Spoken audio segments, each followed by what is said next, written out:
अस्सलाम वालेकुम व्यूअर्स, मैं हूं तैयबा अब्बासी और मैं हूं आपके वकील।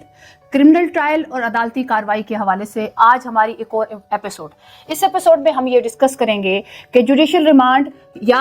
जिस्मानी रिमांड के बाद क्या कार्रवाई होती है। यकीनन आपको ये पिछले एपिसोड में आपने देखा कि किसी भी शख्स की बाद गिरफ्तारी को जब हम डिस्कस करते हैं तो उसका मतलब ये है कि वो गिरफ्तार हो गया एफआईआर के बाद और उसके बाद उसने जमानत लगाई। जमानत के बाद आपको बताया गया कि जुडिशियल रिमांड है, यानी उसको जिस्मानी रिमांड पुलिस ने लेने के बाद उसको जेल भेज दिया गया जुडिशियल रिमांड, और उसके बाद उसने जमानत लगा दी, क्योंकि जुडिशियल रिमांड के बाद ही जमानत लगाई जा सकती है। जब जमानत लगाएगा तो बाद गिरफ्तारी में कंफर्मेशन के लिए क्या क्या चीज़ें हैं, ये सबसे इंपॉर्टेंट है। आपको मैंने पहले भी ये बताया एक एपिसोड में कि 7 साल से कम जो ऑफेंसेस की सजाएं होती हैं उनमें जमानत बहुत आसानी से हो जाती है। दूसरा ग्राउंड किसी भी जमानत के लिए जो सबसे इंपॉर्टेंट होता है कि यानी अगर बहुत सारे मुल्ज़िम हैं एक ही एफआईआर के अंदर तो रूल ऑफ कंसिस्टेंसी जिसको कहा जाता है, उसके तहत अगर किसी मुल्ज़िम की ऑलरेडी जमानत हो चुकी है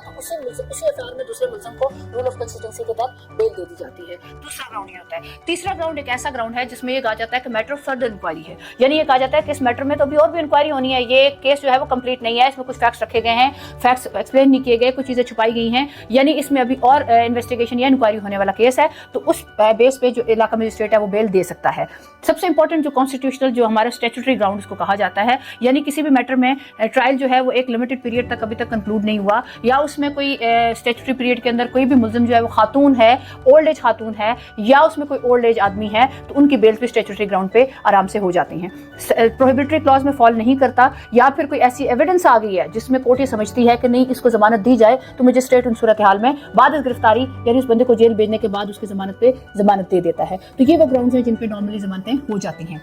तो हम ये वो ब्राइट साइड है जिसमें जमानत हो गई। दूसरी साइड ये है कि अगर किसी ऐसे शख्स की बेल लगा दी गई जिसको गिरफ्तार करने के बाद उसके बाद गिरफ्तारी लगाई गई लेकिन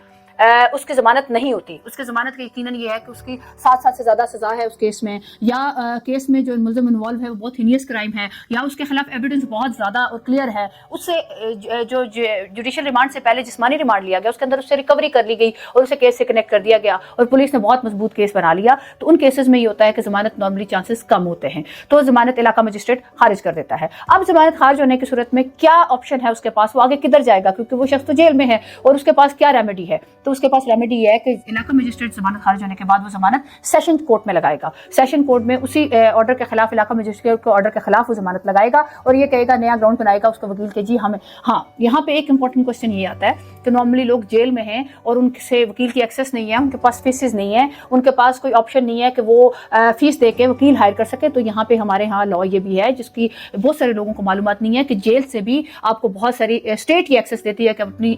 अपील्स, अपने केसेस का ट्रायल और अपनी जमानतें जो हैं वो थ्रू स्टेट काउंसिल्स करवा सकते हैं। उसमें स्टेट काउंसिल्स की लिस्ट होती है, नॉर्मली हर कोर्ट के पास होती है, और वो उनको ये कहा जाता है कि जी फलां मुल्ज़िम है जिसके पास ये ऑप्शन नहीं है, वो फीस नहीं अदा सकता, तो क्या आपको हम स्टेट काउंसिल अपॉइंट कर दें। तो बहुत सारे मुल्ज़िम जो जेल में होते हैं उनको स्टेट काउंसिल दे दिए जाते हैं, तो ऐसे सूरत हाल में स्टेट काउंसिल भी दिया जा सकता है, या वो शख्स स्टेट काउंसिल या वो अपना प्राइवेट वकील एंगेज करता है, तो फिर वो सेशन कोर्ट में अपनी बेल लगाएगा। अगर सेशन कोर्ट से भी किसी ग्राउंड पे बेल